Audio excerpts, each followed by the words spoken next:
আচ্ছা, শীতের উইকেন্ডগুলোতে আপনারও কি ইচ্ছে করে সাধের চার দেওয়ালকে একলা ফেলে দূরে কোথাও পালিয়ে যেতে?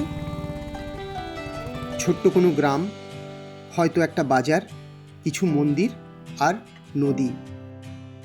আজ আপনাদের নিয়ে যাব কলকাতা থেকে মাত্র 130 কিলোমিটার দূরে পূর্ব মেদিনীপুরের এমনই এক জায়গায়।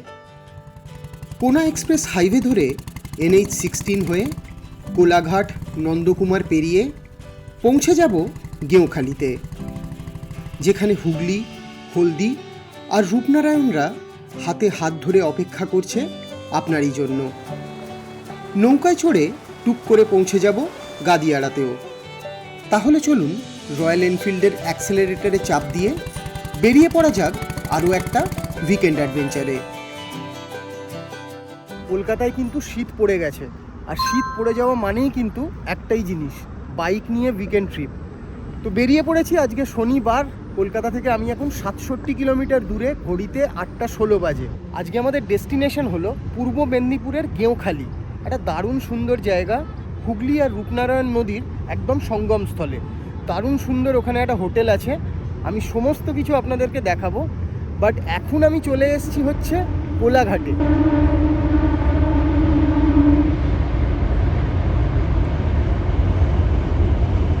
আমার পিছনে এই যে ব্রিজটা দেখছেন, এটা হচ্ছে কোলাঘাট ব্রিজ, আর এদিকে হচ্ছে আপনার রূপনারায়ণ নদী।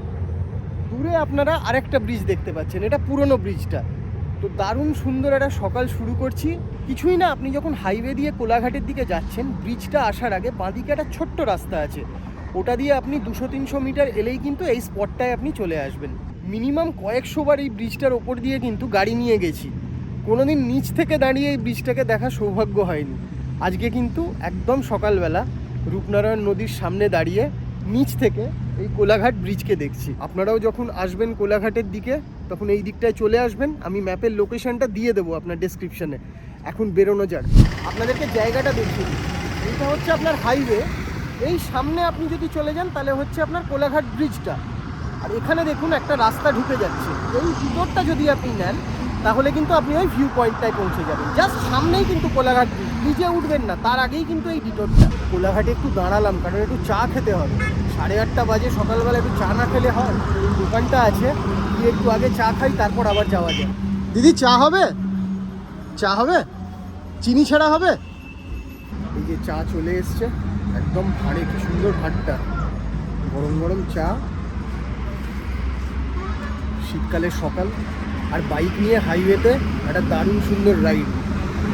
সকাল থেকেই কিন্তু ট্রিপটা জমে গেছে। গেঁওখালিতে পৌঁছে গেছি, এখন গেঁওখালি বাজারে দাঁড়িয়ে আছি। বেসিক্যালি কলকাতা থেকে আসার জন্য আপনাকে যেটা করতে হবে সেটা হচ্ছে আপনি কোনা এক্সপ্রেস হাইওয়ে ধরবেন, তারপর ন্যাশনাল হাইওয়ে 16 দিয়ে আপনি কোলাঘাট আসছেন। কোলাঘাট থেকে নন্দকুমার হয়ে, নন্দকুমার থেকে তমলুকের দিকে যে বাঁদিকে রাস্তাটা চলে যাচ্ছে ওটা দিয়ে চলে আসবেন। 113 কিলোমিটার আরামসে আপনি 3-3.5 ঘন্টায় পৌঁছে যাবেন। আমি এখন বাজারটায় যাব, এখানকার বাজারটা খুব ইন্টারেস্টিং। চলুন বাজারটা একটু ঘুরে দেখা যাক। এই যে এটা হচ্ছে গেঁওখালি বাজার, অনেক দোকানই বন্ধ আছে এখানে শুক্রবার আর সোমবার। দাদা, হাটটা কবে? শুক্রবার আর সোমবার না? শুক্রবার আর সোমবার কিন্তু এখানে বিশাল বড় বাজার বসে। আজকে অতটা বড় নেই, তাও একটু ঘুরে দেখা যাক। ছোট ছোট দোকান, এই যে এখানে মাছের সেকশনটা, এখানে সবচেয়ে ইন্টারেস্টিং জায়গা, একদম গ্রামের ফ্রেশ মাছ। এগুলো কি মাছ দাদা? এটা কি মাছ? শঙ্কর মাছ না এটা? আচ্ছা, মানে ওই স্টিংরে আর কি, শঙ্কর মাছ, তাই তো? ওই লেজের মতো একটা আপনার থাকে। আচ্ছা আচ্ছা, এই যে দেখুন এইগুলো, এটা কি মাছ? পাঙাশ। আচ্ছা, মাছের কিন্তু দারুণ ব্যাপার এখানে, একদম ফ্রেশ মাছ বিক্রি করছেন দাদারা। দেখুন চিংড়ি আছে, ঘুষা চিংড়ি। এই যে এইখানে আরো মাছ বিক্রি হচ্ছে, কত মাছ বিক্রি হচ্ছে, একদম ফ্রেশ গ্রামের মাছ। এই যে দাদাও বিক্রি করছেন মাছ। এখানে মনে হয় বাজারটা এবার শেষ হয়ে যাচ্ছে, এখন ভাঙা বাজার। বেসিক্যালি এই বাজারে খুব ভালো মাছ পাবেন কিন্তু। তো যাই হোক, ছোট্ট বাজার, শুক্র আর সোমবারে সবচেয়ে বড় আর কি এখানে বাজারটা বসে। আজকে অতটা বড় নেই। এখানে বহু মানুষ কিন্তু আপনার মাছ ধরার সাথে যুক্ত আছেন, কারণ গেঁওখালিতে আপনার 3টে নদী মিশছে, হলদি, রূপনারায়ণ আর হুগলি। ওই জন্যই আর কি এটার নাম হচ্ছে ত্রিবেণী সঙ্গম বলা হয়। তো এখন হাটের মধ্যে দিয়েই যাচ্ছি। রাস্তার দুধারে কিন্তু বিভিন্ন ধরনের মাছ ধরার জিনিস বিক্রি হচ্ছে এখানে। আর সামনে আপনার মন্দিরের ঘন্টাও শুনতে পাচ্ছি, সামনে একটা মন্দির আছে মনে হয়। এখানে অনেকে বললেন মন্দিরটা দেখে আসুন, তো এই জাস্ট সামনেই মন্দিরটা, লোকনাথ ব্রহ্মচারী বাবার মন্দির। এটা গেঁওখালি বাজারের ভেতরে, পুজো হচ্ছে ভেতরে। কি ভালো লাগে না গ্রামের মধ্যে এরকম ছোট ছোট মন্দিরগুলো দেখতে, আমার খুব ভালো লাগে। এটা একদম ছোট্ট একটা পাড়া বাজারের মধ্যে, ভেতরে মন্দিরের পুজো হচ্ছে। আর এইখানে দেখুন, এখানে একটা শিব মন্দিরও আছে, একদম ছোট্ট মন্দির, নদীর জাস্ট পাশটাতে। এটা হচ্ছে শিব মন্দির। আর এইখানে দেখুন, এই যে দোকানগুলো করা আছে, এখানেই কিন্তু হাটটা বসে সোমবার আর শুক্রবারে। এখন জাস্ট নদীটার সামনে যাচ্ছি, এই সামনেটাতেই নদী। পিছন দিকটা দেখুন, পুরো সমুদ্র মনে হবে, মানে এদিক থেকে ওদিক কিন্তু দেখতে পাওয়া যাচ্ছে না, এতটাই চওড়া। আর এখানে নদীটা এতটা চওড়া হওয়ার কারণটা হচ্ছে, এটা হচ্ছে সঙ্গম। 3টে নদী এখানে মিশছে, একটা হচ্ছে হলদি, হুগলি আর রূপনারায়ণ। আর এই দিকটা আপনি দেখুন, এই দিকে বেসিক্যালি আপনি যদি সোজা চলে যান তাহলে কিন্তু বে অফ বেঙ্গল আসবে, সাগর দ্বীপ আসবে, এবং তারপরে হচ্ছে বে অফ বেঙ্গল। আর একটা জিনিস আপনাদেরকে বলি, আমি এখন দাঁড়িয়ে আছি গেঁওখালিতে। গেঁওখালি হচ্ছে পূর্ব মেদিনীপুরে। ওই যে ওই দিকটা দেখছেন, ওই দিকে হচ্ছে গাদিয়াড়া, যেটা আপনার হাওড়াতে পড়ছে। আর এই দিকে যদি আমরা তাকাই, এদিকে চলে যাই, তাহলে এদিকে আছে আপনার নূরপুর, ওটা কিন্তু আবার দক্ষিণ 24 পরগনা হয়ে গেল। মানে এই একটা জায়গার কাছাকাছি 3টে ডিস্ট্রিক্ট বেসিক্যালি। এই ধরনের জায়গা এলে আপনার কিন্তু মন একদম ভালো হয়ে যায়, শহরের জ্যাম যানজট সমস্ত কিছু ছেড়ে একদম নদীর পাশে, পুরোপুরি মানে আর কি অফিসের স্ট্রেস, কাজের চাপ 1 সেকেন্ডে আপনি ভুলে যাবেন। এত সামনে একটা উইকেন্ড ডেস্টিনেশন। গেঁওখালিতে থাকার অপশান কিন্তু খুব লিমিটেড। আমি আছি হচ্ছে এখানে ত্রিবেণী সঙ্গম গেস্ট হাউসে। এটা আপনার হলদিয়া ডেভেলপমেন্ট অথরিটির আন্ডারে আসে। আমি গিয়ে আপনাদেরকে দেখাচ্ছি। বলতে পারেন বেসিক্যালি এই গেঁওখালিতে থাকার জায়গা হচ্ছে ওই হলদিয়া ডেভেলপমেন্ট অথরিটির যে গেস্ট হাউসটা আছে, আমি যেখানে থাকবো। আমি রাস্তায় বাইকটা রেখেছি, তো এখন গিয়ে আবার বাইক স্টার্ট করে ত্রিবেণী সঙ্গম গেস্ট হাউসে পৌঁছে যাই। আগে দেখি চেক ইন করা যাচ্ছে কিনা। আর্লি চেক ইন যদি করতে দেয় খুব ভালো হবে, কারণ তাহলে ব্যাগ ট্যাগগুলো সমস্ত ক্লিয়ার করে একদম বেরিয়ে পড়বো।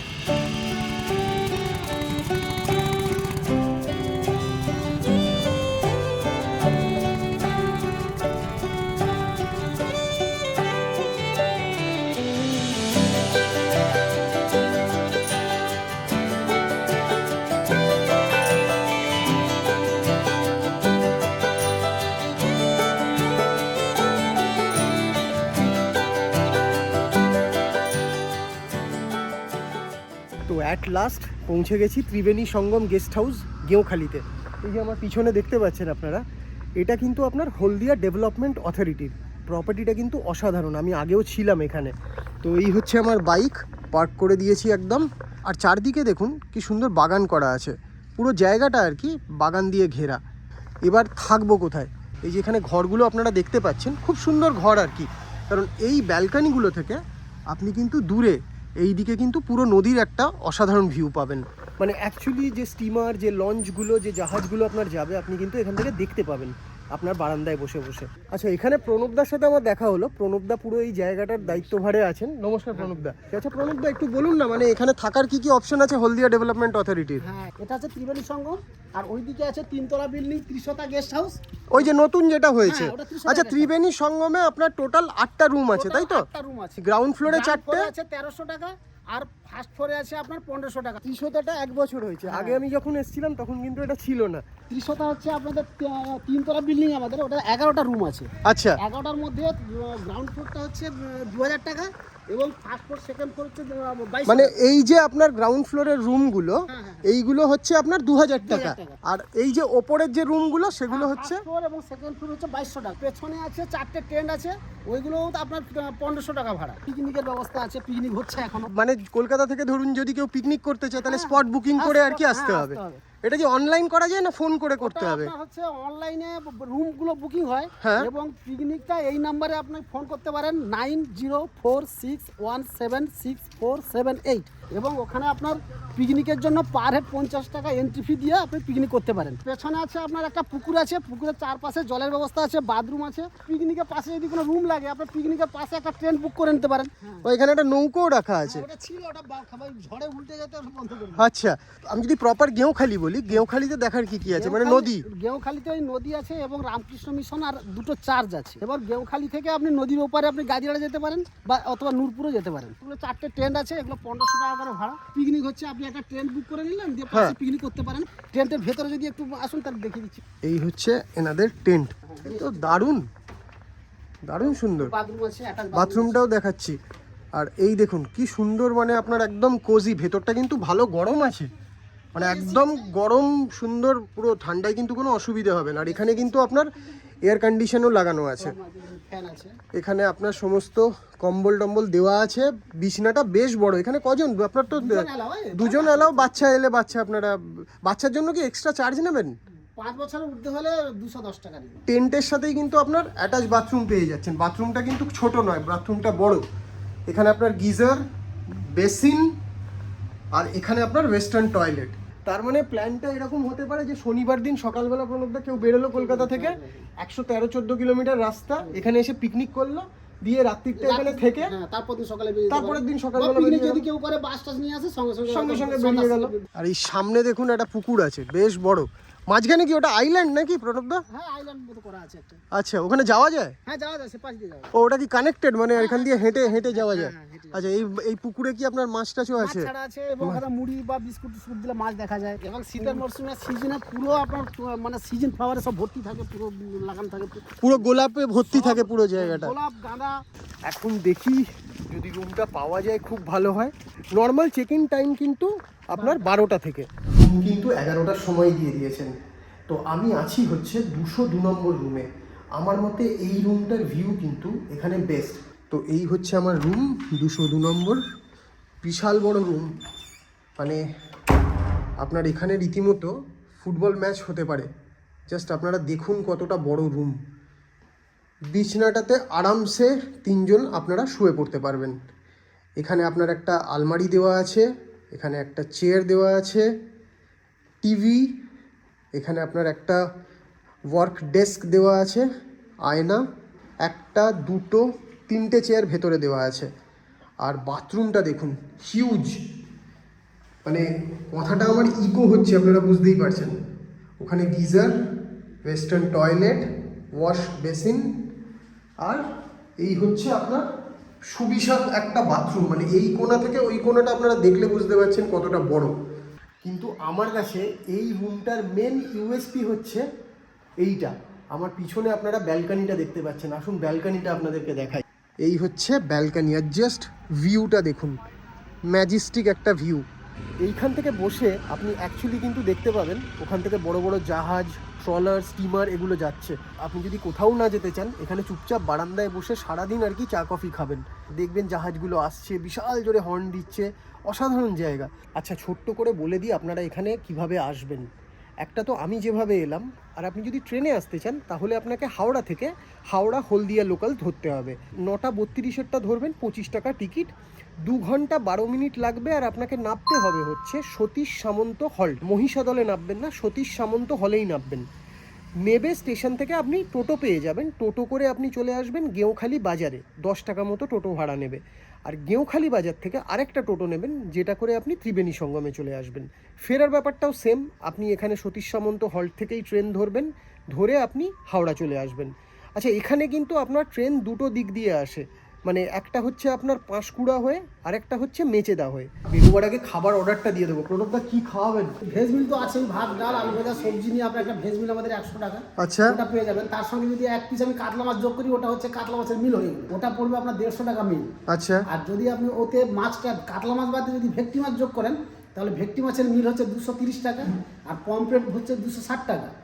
260 টাকা হচ্ছে মিলটা? হ্যাঁ, 270 টাকা মিল। ওটা পমফ্রেট, মানে সমস্ত কিছু নিয়ে, ভাতটা সমস্ত কিছু নিয়ে। পমফ্রেট ভালো হবে? 1 পিস পমফ্রেট, হ্যাঁ ভালো হবে, 100 গ্রাম ওজন হবে, ভালো হবে। ভালো হবে। তাহলে একটা কাজ করি, পমফ্রেট খাই, ওই পমফ্রেটের মিলটাই নিয়ে। কত? 270 টাকা। এবার আপনি যা অর্ডার বলবেন সেই আমরা ব্যবস্থা করব। সমস্ত ব্যবস্থা হয়ে যাবে। তাহলে এখানে এসে কিন্তু ফাটাফাটি খাবার খেতে পারেন, কোনো অসুবিধে নেই। মাছ খেতে ভালোবাসলে চলে আসুন, সামনে নদী আছে, যত ইচ্ছে একদম মাছ, ভোলা তোপসে এগুলো সব পাওয়া যায়। ইলিশ, ভোলা, তোপসে সব মাছ এখানে, যা ইচ্ছে মাছ আপনারা খেতে পারেন। তো এখন বেরোচ্ছি, বেরিয়ে যাচ্ছি হচ্ছে গাদিয়াড়া। নূরপুর ঘাটে চলে যাব, ওখান থেকে আর কি লঞ্চ নিয়ে গাদিয়াড়া যাব। গাদিয়াড়া একটা বিখ্যাত পিকনিক স্পট, আমরা সবাই মোরাললেস জানি।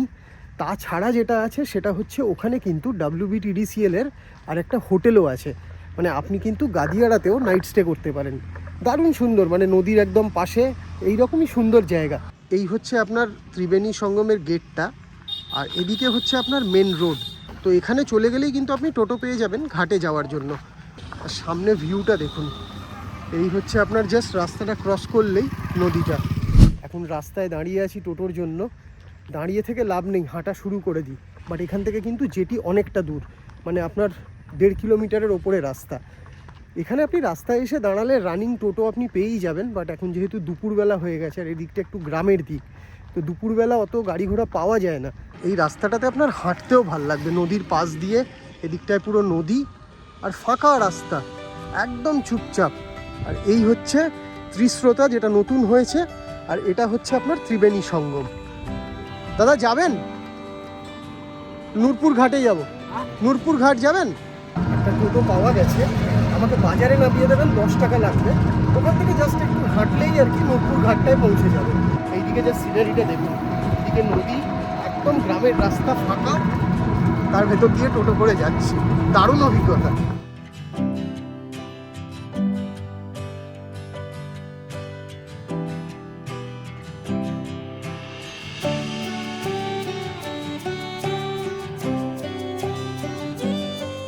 আমাকে বাজারে ছেড়ে দিল, এই রাস্তাটা দিয়ে ঘাটের দিকে যেতে পারবো।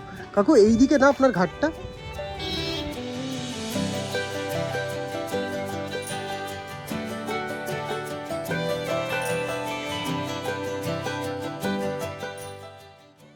এই যে ঘাটের সামনে চলেই এসেছি, এবার দেখি টিকিট কাউন্টারটা কোথায়। এই দিকে টিকিট কাউন্টারটা ছিল, আগে টিকিটটা কেটে নিই। এই যে কাউন্টারে লাইন পড়েছে, আমিও জনতার পিছনে লাইন দিয়ে দিই। দাদা লাস্টে কে আছেন? এইখানে আপনার লঞ্চের টাইমগুলো দেওয়া আছে, আর ভাড়া হচ্ছে 8 টাকা। দাদা একটা গাদিয়াড়া টিকিট দেবেন। এই যে টিকিট কেটে নিয়েছি, 8 টাকা নিল। এবার দেখি লঞ্চ কখন আসে।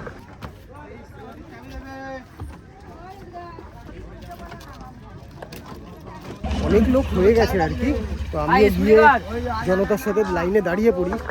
এই যে দেখুন পিছনে এত লাইন পড়ে গেছে অলরেডি লঞ্চে ওঠার। এটা হচ্ছে গলদা চিংড়ি, এই রূপনারায়ণ নদী থেকে তুলেছি। আচ্ছা, এর মতো মাছ হয়নি এই নদীতে। এই দাঁড়াটা যদি একটা আঙুলে ধরে, হ্যাঁ এই আঙুলটা থাকবে না।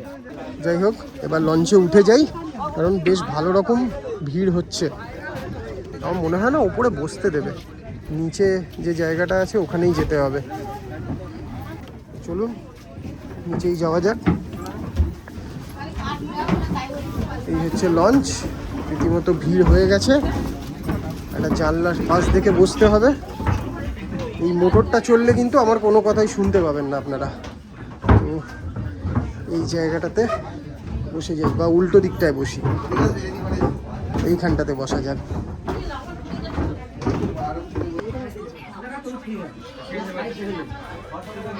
লঞ্চের ঘন্টি দিয়ে দিয়েছে, এখন আর আমার কোনো কথাই শুনতে পারবেন না, কারণ ইঞ্জিন কিন্তু স্টার্ট হয়ে গেছে।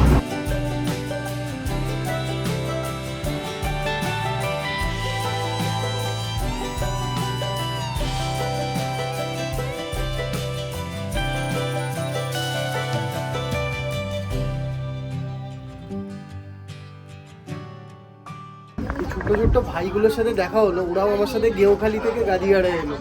সবাই পড়ালেখা করে, গেম খেলছিল, এরা বসে বসে গেম খেলছিলে না, গুলিগোলার আওয়াজ পাচ্ছিলাম পিছনে। তো এবার গাদিয়াড়া চলে এসেছি, নামছি, গিয়ে আপনাদেরকে গাদিয়াড়াটা ঘুরে দেখাচ্ছি। বেশি ঘুরবো না, অল্প ঘুরে আবার ফিরত চলে আসবো। এখানে লঞ্চ কিন্তু মোটামুটি 50 মিনিট পরে পরে যায়, মানে এইটা যেটা এলো এটা এখন চলে যাবে, এর পরের লঞ্চটা আবার 50 মিনিট বাদে, তো ওটা ধরতেই হবে, না হলে কিন্তু লাঞ্চ করতে অনেক দেরি হয়ে যাবে। এখন একটু আশেপাশটা ঘুরে নিই, আপনাদেরকে WBTDCL এ থাকার জায়গাটা দেখাই। এখানে একটা ফোর্টের আর কি ধ্বংসাবশেষ আছে বলা যেতে পারে, রুইন, ব্রিটিশ আমলের, ইস্ট ইন্ডিয়া কোম্পানি তৈরি করেছিল এই নদীর ওপরে নজরদারি করার জন্য। জালালাবাদ, শিবপুর, কমলপুর। এই হচ্ছে গাদিয়াড়া জেটি, তার বাইরে কিন্তু আপনি টোটো পেয়ে যাবেন, এখানে লাইন দিয়ে টোটো আছে। আর এই সোজা এগিয়ে গেলে আপনার WBTDCL এর থাকার জায়গাটা, রূপমঞ্জরি ট্যুরিজম প্রপার্টি WBTDCL, এই রাস্তাটা দিয়ে যদি আপনারা সোজা চলে যান তাহলে WBTDCL এর লজে পৌঁছে যাবেন। আর রাস্তাটা দেখুন, জাস্ট অসাম। মানে এদিকে আপনার পুরো নদী, মাঝখান দিয়ে ছোট্ট রাস্তা, আর এদিকে পুরো গ্রামের ছোট ছোট বাড়ি। এখানে কিন্তু পিকনিকের সিজনে ভালো পিকনিক হয়। গাদিয়াড়া কিন্তু নামকরা পিকনিক স্পট। আমার কাছে ইন্ডিয়ার মধ্যে আমার নিজের পশ্চিমবঙ্গ থেকে প্রিয় কোনো কিছু নেই। এখানে শুধু গ্রামের পাড়াতে ঘুরলেই আমার মন খুশি হয়ে যায়। আর এখানে তো এত সুন্দর ভিউ, জাস্ট ভিউটা দেখুন, অসাধারণ লাগছে। রোদটা পড়েছে জলের ওপরে, দারুণ লাগছে। এই হচ্ছে রূপমঞ্জরি WBTDCL এর প্রপার্টি। এখানে একটা পুরনো বাড়ি দেখতে পাচ্ছি ঢোকার পরে, অনেক পুরনো দেখে মনে হচ্ছে আর কি। হেরিটেজ বিল্ডিং লেখাই আছে, হেরিটেজ বিল্ডিং। দেখুন কি সুন্দর বাড়িটা, একদম আমার মনে হয় ব্রিটিশ আমলের বাড়ি হবে। আর ঢোকার পরে এরকম সুন্দর একটা বাগান আছে। WBTDCL এর প্রপার্টি নিয়ে কোনো কথা হবে না। এখানে দেখুন পিকনিক শেড, এখানে পিকনিকও করা যায় মনে হয়। এখানে সুন্দর বাগান, বাগান দিয়ে পুরো ঘেরা জায়গাটা। এখানে আপনার একটা বড় বিল্ডিং আছে, আর এদিকে শুধুই বাগান, পুরোটাই বাগান দিয়ে ঘেরা। শীতকালে এইরকম ঘোরাঘুরি করতে দারুণ লাগে। দাদা আপনি কি এখানকার WBTDCL? কোন কোন জায়গাটায় থাকা যায়? এই যে এই দাদাকে জিজ্ঞেস করলাম, দাদা বললেন এই সামনেটাতে বিল্ডিংগুলো আছে। এখানে আপনার গাড়ি পার্কিংয়েরও কোনো সমস্যা নেই। এই যে দেখুন গাড়ি পার্ক করা আছে। আর এই হচ্ছে ট্যুরিজম প্রপার্টিটা, চারদিকে বাগান আর মাঝখানে এই বিল্ডিংটা। এই বিল্ডিংগুলো থেকে আপনি কিন্তু এদিকে রিভারের খুব সুন্দর ভিউ পাবেন।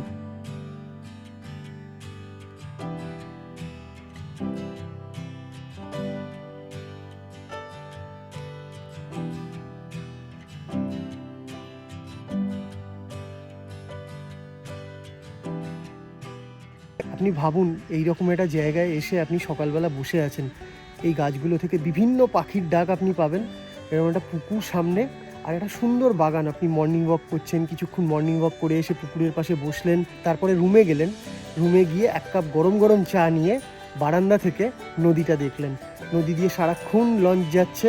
অসাধারণ একটা সকাল কিন্তু আপনি এনজয় করতে পারেন। সকাল কেন, অসাধারণ কিন্তু একটা দিন আপনি এই গাদিয়াড়া WBTDCL এ এনজয় করতে পারেন। এবার সামনের দিকটায় যাই, ওখানে ফোর্টের রুইনটা আছে।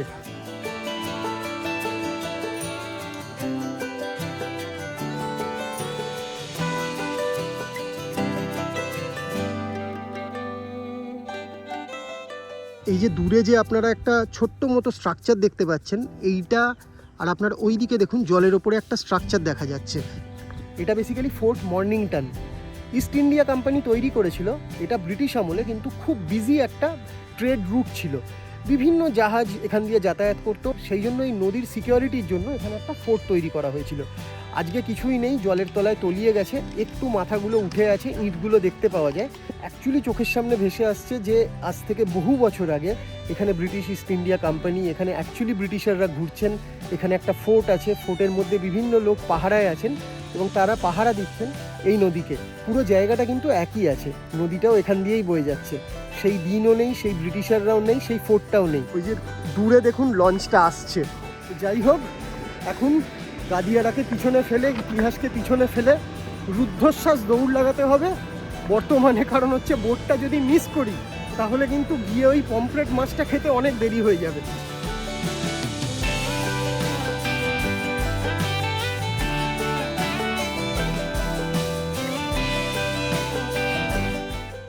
এই যে দেখুন এখানে কিন্তু আপনার রিভার ডলফিনও আছে, যাকে আমরা শুশুক বলি বেসিক্যালি বাংলায়। লঞ্চের টাইমটা নোট করে নিন আপনারা, এটা কিন্তু খুব কাজে দেবে। নূরপুর আর গেউখালি দুটোই এখানে দেওয়া আছে।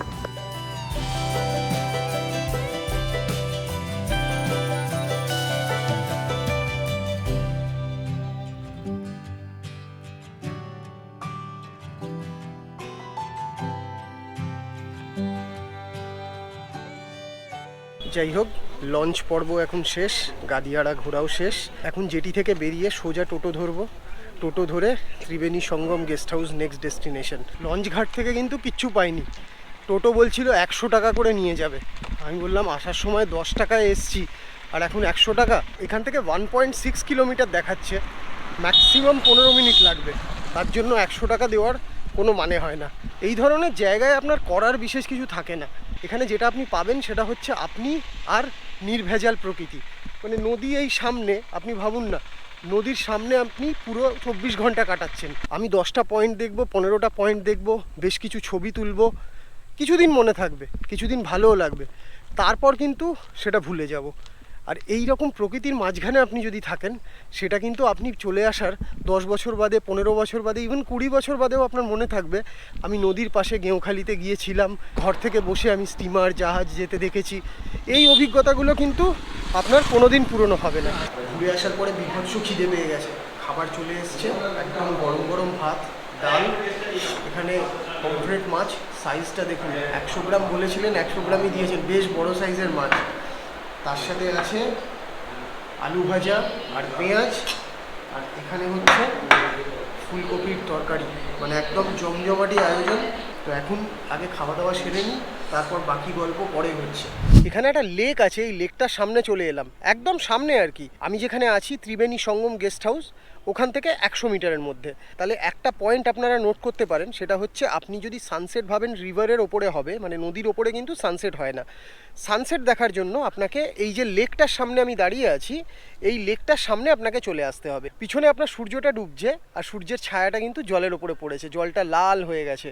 তো আপনারা কিন্তু গেঁওখালিতে যখন আসবেন, তখন সানরাইজ দেখবেন আপনারা কিন্তু নদীর ওপরে, আর সানসেট দেখবেন আপনারা এই লেকটাতে। এই যে পিছনে দেখুন কত ক্যাকটাস গাছ হয়ে আছে এই লেকটার পাড়ে, এ কিন্তু খুব ডেঞ্জারাস, মানে একটু অসাবধান হলে কিন্তু এই যে বড় বড় কাঁটাগুলো আছে এগুলো কিন্তু ফুটে যাবে। গোল্ডেন আওয়ারটা জাস্ট স্টার্ট হয়েছে, জলটা লাল হতে শুরু করেছে, আর সানসেটটা হয়ে গেলেই দৌড়ে দেখতে যাব হচ্ছে এখানে যে গির্জাটা আছে, একদম গ্রামের একটা ছোট্ট চার্চ। যখন আপনারা সানসেট দেখতে আসবেন, তখন কিন্তু এখানে তার সাথে সানসেট দেখতে দেখতে এই যে দাদা এখানে বসে আছেন, এখানে কিন্তু ফুচকাও খেতে পারেন। এই যে দারুণ একটা সানসেট দেখবেন, আর এই দাদার কাছ থেকে বৌদিও আছেন, এখানে ফুচকা খাবেন।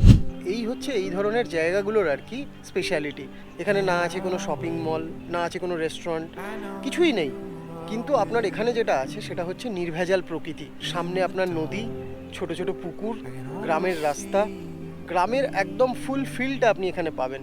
আপনি একটা সুন্দর উইকেন্ড যদি কাটাতে চান কলকাতার কোলাহল থেকে বেরিয়ে এসে, তাহলে আপনি গেঁওখালিতে চলে আসতে পারেন।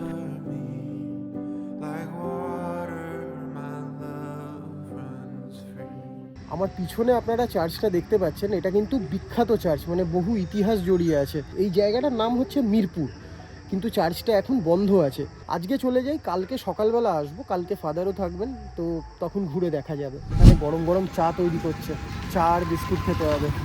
এখন 5টা বাজে, প্রায় অন্ধকার হয়েই এসছে, আর কিছুক্ষণের মধ্যে অন্ধকার হয়ে যাবে।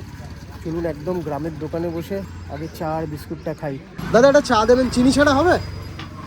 চিনি ছাড়া হবে না, তাহলে চিনি দেওয়াই দিন।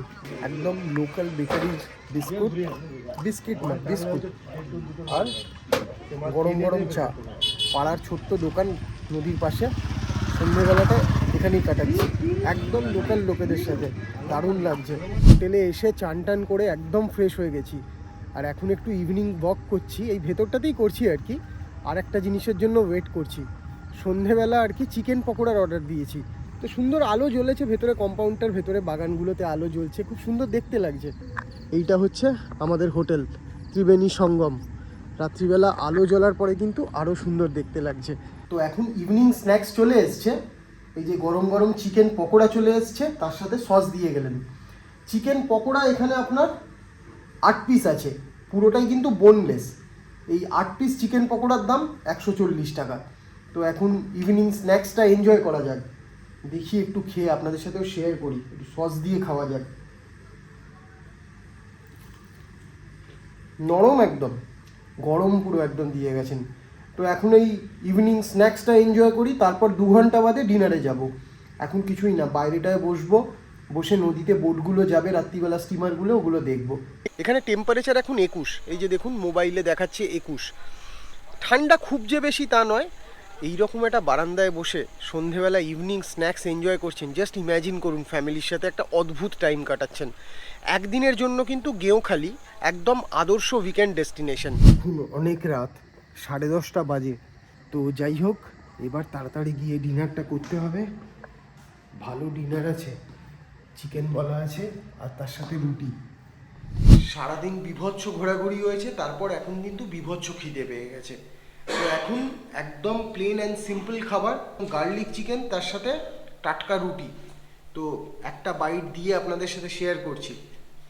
এই রুটি আর তার সাথে একদম তুলতুলে বোনলেস চিকেন। একটু গরম হলে ভালো লাগতো, বাট হ্যাঁ যেটুকু আছে ঠিকঠাক আছে।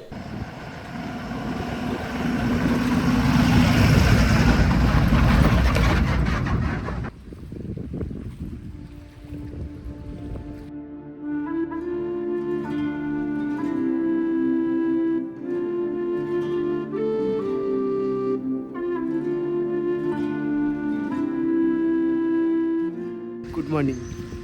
অসাধারণ ঘুম হয়েছে, মানে এক ঘুমে ভোর 5টায় উঠেছি আর কি। তো এখন জাস্ট নদীর সামনে চলে এসেছি। অসাধারণ একটা পরিবেশ, মানে এই জায়গাটাকে এই মুহূর্তে বর্ণনা করার মতো ভাষা আমার কাছে নেই।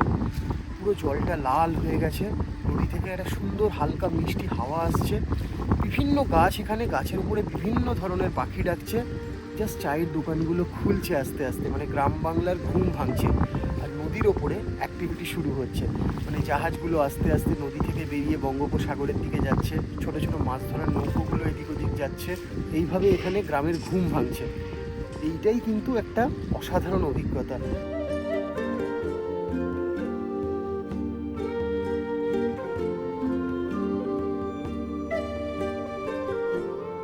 এই দিকটাতে দেখুন বহু নৌকো দাঁড়িয়ে আছে, এইখানে একটা বড় নৌকো দাঁড়িয়ে আছে, আর যদি পিছনে দেখেন ওখানেও 2-3টে নৌকো দাঁড়িয়ে আছে, এগুলো নোঙর করা আছে আর কি এখানে। আর এখানে জলের ওপরে আরেকটা নৌকো দাঁড়িয়ে আছে। এদিক থেকে সূর্যটা উঠলো, কিন্তু সানরাইজটা তো দেখতে পেলাম না, বাট পরিবেশটা অসাধারণ। দূরে নদী থেকে একটা খাড়ি ঢুকে গেছে, আর এই খাড়ি দিয়ে এখন সকালবেলা নৌকোগুলো আপনার মাছ ধরার জন্য যাচ্ছে। এখানে অনেক নৌকো রাখা আছে।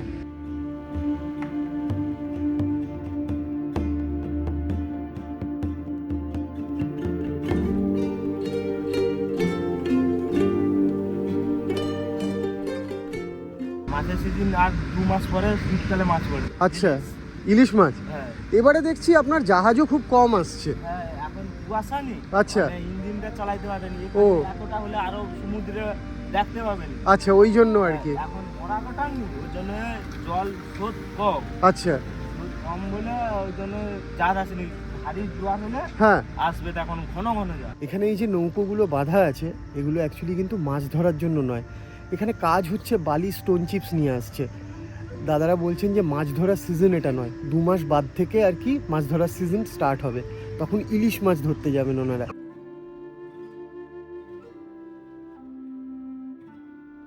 আপনারা গেঁওখালিতে যখন আসবেন তখন ত্রিবেণী সঙ্গম গেস্ট হাউস থেকে বাইরে এলেন, বাইরে এসে ডান দিকের রাস্তাটা ধরে সোজা হাঁটতে থাকবেন। ফার্স্টে নদীর পাশ দিয়ে যাবেন, তারপর নদীর পাশ থেকে আর কি রাস্তাটা একটা খাড়ির পাশ দিয়ে যাবে। অসাধারণ সুন্দর লাগবে, কারণ এখানে বিভিন্ন নৌকো আসছে যাচ্ছে, নদীতে আপনি বিভিন্ন জাহাজ দেখতে পারবেন, নয় তারা বঙ্গোপসাগরের দিকে যাচ্ছে, নয় বঙ্গোপসাগর থেকে আসছে। আরও যদি হেঁটে চলে যান তাহলে কিন্তু একদম গ্রাম বাংলা পিওর র ফর্মে আপনি দেখতে পাবেন। আমার পিছনে যে জায়গাটা দেখুন, পুরো পিকচার পারফেক্ট জায়গা। মানে ভাবুন গ্রামের মধ্যে এরকম সুন্দর দেখতে একটা জায়গা আছে, খাড়িটা যাচ্ছে, দুদিকে কিন্তু ঘন গাছপালা, সুন্দর দেখতে লাগছে সামনেটা। গেঁওখালি টোটাল হিস্ট্রিটা প্রচুর বিশাল। গেঁওখালি ছিল তৎকালীন সময়ে আমাদের টোটাল সুন্দরবনের রাজধানী। এখানে যে বাজারটা হয়, এই বাজারটা তৎকালীন সময়ে ভোর 3টা থেকে বা তার আগের দিন 3টে থেকে তারপরের দিন রাত্রি 7টা পর্যন্ত বাজার বসতো। টোটাল সাগরের মাল এখান থেকে যেত, খাওয়া দাওয়া, বিভিন্ন সবজি, বিভিন্ন জিনিস এখান থেকেই যেত। তো এই হচ্ছে গেঁওখালির সকালবেলার পরিবেশ।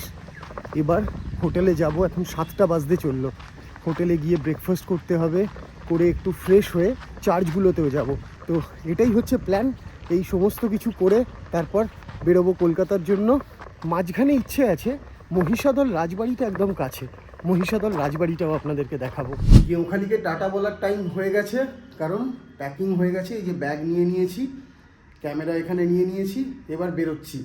তো খুব সুন্দর একটা দিন কাটালাম, এবার কিন্তু বেরোতে হবে।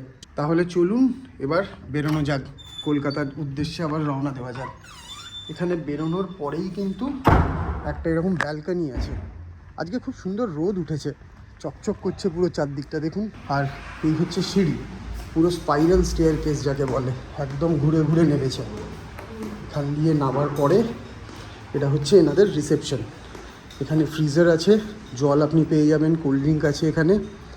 তো আর টাইম এখানে দিচ্ছি না, কারণ মহিষাদল রাজবাড়ি যেতে হবে। বাইক রাখা আছে, স্টার্ট করে এবার বেরিয়ে পড়ি। এই সুন্দর জায়গাটাকে ছেড়ে যেতে একদম ইচ্ছে করছে না, কিন্তু কিচ্ছু করার নেই, এবার যেতেই হবে। গেঁওখালিতে কিন্তু একটা বৈশিষ্ট্য চোখে পড়লো, এখানে কিন্তু হিন্দু, মুসলিম এবং খ্রিস্টান তিনটে ধর্মাবলম্বী মানুষই কিন্তু শান্তিপূর্ণ সহাবস্থান করছেন। কোথাও মন্দির, কোথাও মসজিদ, আর আমি এখন চলে এসেছি গেঁওখালির অত্যন্ত পুরনো একটা চার্চের সামনে। এই চার্চটার নাম হচ্ছে মাতা মারিয়া চার্চ। এখানকার ইতিহাসটা আমাদের একটু পিছনে তাকিয়ে দেখতে হবে। অ্যাকচুয়ালি এখানে কিন্তু পর্তুগিজ সেটেলমেন্ট ছিল, বহু পুরনো কথা। বহু পর্তুগিজ এই হুগলি নদীর তীরবর্তী অঞ্চলে বসবাস শুরু করেন। এবং আরেকটা ঘটনা ঘটেছিল, মহিষাদলের যিনি রাজা ছিলেন, একবার বর্গী আক্রমণ হয়, তখন উনি গোয়া থেকে বহু পর্তুগিজকে আর কি নিয়ে এসেছিলেন বর্গীদের এগেনস্টে লড়ার জন্য। তারপর আস্তে আস্তে তারা এখানে সেটেল করে যান এই গেঁওখালিতে, এবং সেখান থেকেই কিন্তু এই চার্চটার সূত্রপাত। আমি যেখানে আছি, ত্রিবেণী সঙ্গম গেস্ট হাউস, ওখান থেকে 3.5 কিলোমিটার মতো। এখানে গাড়ি নিয়ে না আসাই ভালো, কারণ গ্রামের রাস্তা একদম সরু রাস্তা। আপনারা টোটো করে নেবেন, 50-100 টাকা নেবে, আপনাকে চার্চের সামনে ছেড়ে দেবে। এখন রোববারের সকাল, ভেতরে মাস হচ্ছে, চলুন চার্চটা ঘুরে দেখি। খুব সুন্দর, গ্রামের মধ্যে একটা ছোট্ট চার্চ।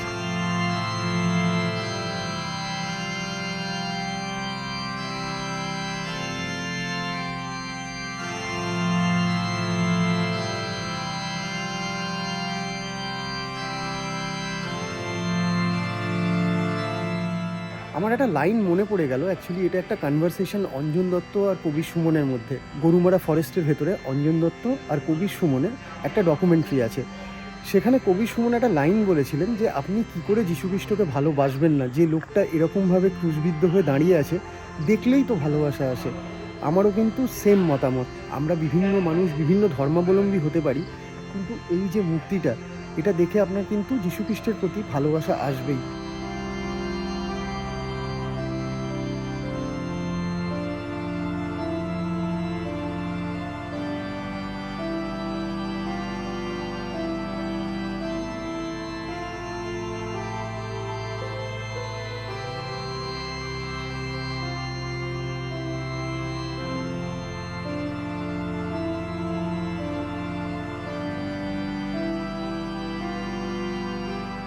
ভেতরে প্রার্থনা হচ্ছে, সানডে মাস। তো আমার ইচ্ছে করলো না যে ভেতরে সবাই প্রার্থনা করছেন, ভেতরে গিয়ে ভিডিও তুলি। তো আপনাদেরকে এটা দেখাতে পারলাম না, বাট আমি প্রায় 8 ঘন্টা বসেছিলাম। অসাধারণ লাগলো, মানে এই 8 ঘন্টা কোথা দিয়ে কেটে গেল। ফাদার আছেন, ফাদার পুরো প্রেয়ার করাচ্ছেন সবাইকে। দারুণ সুন্দর একটা অনুভূতি, খুব ভাল লাগলো। এবার চলে এলাম গেঁওখালি থেকে মাত্র 10 কিলোমিটার দূরে এখানকার ঐতিহাসিক মহিষাদল রাজবাড়ি দেখতে। এই যে টিকিট কেটে নিলাম, এখানে কাউন্টার আছে। টিকিটের হচ্ছে 20 টাকা, আর বাইকের জন্য 5 টাকা, টোটাল 25 টাকা লাগলো। সময়টা তখন 6ষ্ঠ-10 শতাব্দী। আজকের গেঁওখালির নাম তখন জীবনখালি, আর দিল্লির মসনদে তখন সম্রাট আকবর। সম্রাটের নেক নজরে থাকা শ্রী জনার্দন উপাধ্যায় গড়ে তোলেন এই মহিষাদল রাজবাড়ি। পরবর্তীকালে ব্রিটিশ আমলে আরও শ্রীবৃদ্ধি ঘটে এই রাজবাড়ির। এখানকার স্থাপত্য শৈলীতে কলোনিয়াল আর্কিটেকচারের ছোঁয়া কিন্তু ভীষণভাবে চোখে পড়ে। রাজবাড়ির ভিতরে রয়েছে মিউজিয়াম।